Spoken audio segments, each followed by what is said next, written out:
Hello guys, how are you? Hope you all are doing well. Today I am back with one of the most interesting video. In this video tutorial guys, I am going to show you how to zoom in your Android phone screen so without using any app.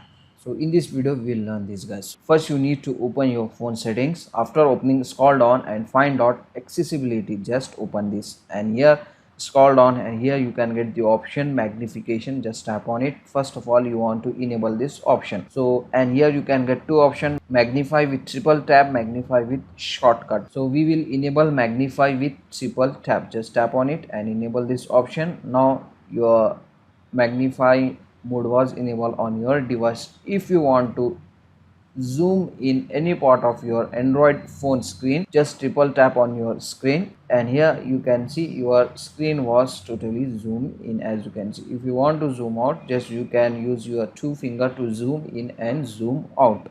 If you want your normal screen, just once again you want to triple tap on your screen. That's it. You can zoom in any part of your screen guys. As you can see, so this is the very easy and very simple method to zoom in your any part of your screen on your Android device. So that's it for today guys. This is the short and very simple video. Hope you enjoy this. If you enjoy, please guys don't go back without like, share and subscribe our channel. Thank you.